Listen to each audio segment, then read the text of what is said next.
Salam alaikum wa rahmatullah. Que la paix soit sur toute personne présente dans cette salle. Mes sincères salutations à vous tous. On souhaitait d'abord vous remercier pour cette présence et pour ce moment de solidarité et vous faire une explication sur les événements qui se passent en Syrie à toute personne qui nous écoute et qui est intéressée par les événements qui se produisent actuellement.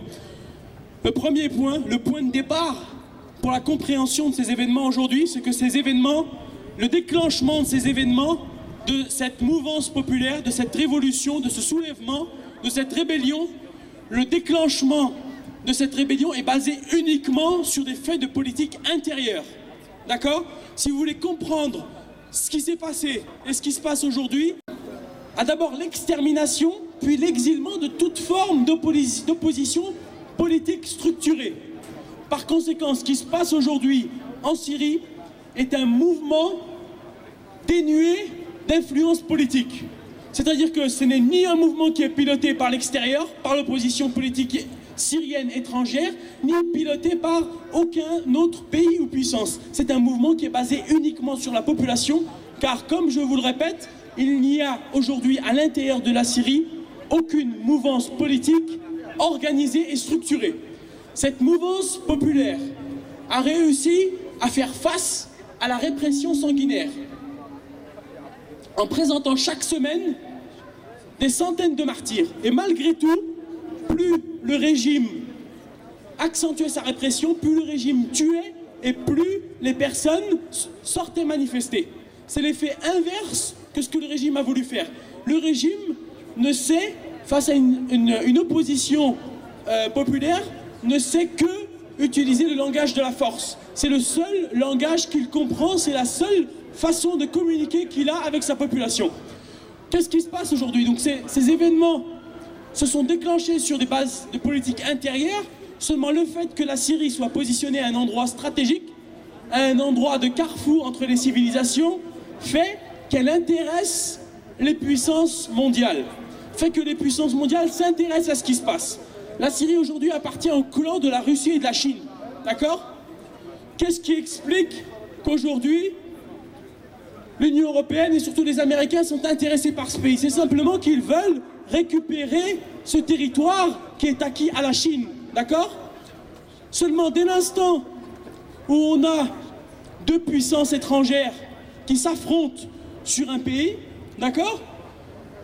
Ça ne veut pas dire que la mouvance populaire qui a lieu dans ce pays-là est féodée à l'une des deux. Les populations, elles, sont indépendantes. Les populations, elles, sont libres d'appartenance politique. Ce sont les gouvernements qui, eux, sont rattachés, sont reliés à des alliances politiques. La mouvance populaire en Syrie n'est ni rattachée aux États-Unis, n'est ni rattachée à la Russie, n'est même pas à peine rattachée à la mouvance politique syrienne à l'étranger. Elle est indépendante et c'est ce qui explique aujourd'hui, pourquoi le soutien à l'opposition est si faible. C'est-à-dire que d'un côté, on a l'Europe et l'Occident qui parlent beaucoup mais qui agissent peu, et de l'autre côté, on a la Russie et la Chine qui parlent peu mais qui agissent beaucoup, en envoyant des tonnes d'armes à travers des cargos, à travers des bateaux qui franchissent toutes les mers, les eaux internationales pour pouvoir approvisionner la Syrie en armes qui vont servir à tuer cette population. La situation aujourd'hui, elle est la suivante.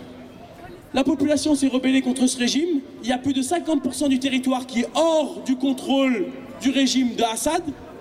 Il garde une main très forte sur les deux principales villes, Damas et Alep. Seulement aujourd'hui, ce qui est intéressant de noter et ce qui est positif, je l'espère pour la suite des événements, c'est que même Damas et Alep se soulèvent contre ce régime-là. Même des villes qui sont ultra quadrillées par les forces de sécurité n'en peuvent plus.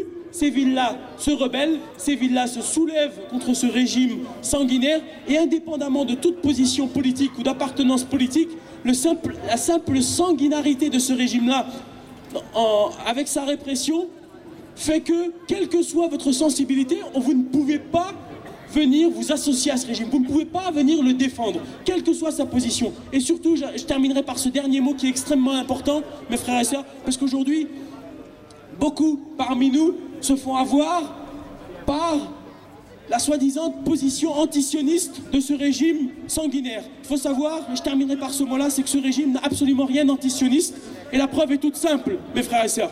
La preuve, elle est que jusqu'à aujourd'hui, est-ce que vous avez vu un seul Palestinien manifester pour Assad?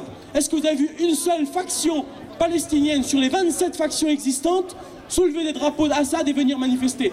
Simplement, ce régime utilise la cause palestinienne pour se donner une légitimité à l'intérieur de son pays et à l'étranger pour pouvoir justifier les massacres qu'il exerce à l'égard de sa population, mais il n'a rien d'antisioniste, il se contrefiche de la cause palestinienne, ça ne l'intéresse absolument pas. La seule chose qui l'intéresse, c'est comme tous les régimes arabes, c'est de rester aujourd'hui au pouvoir. Je vous remercie de votre attention et je vous souhaite donc une bonne fin de journée. Je vous invite donc à terminer la manifestation avec nous qui donc nous allons prendre notre chemin bientôt vers la préfecture.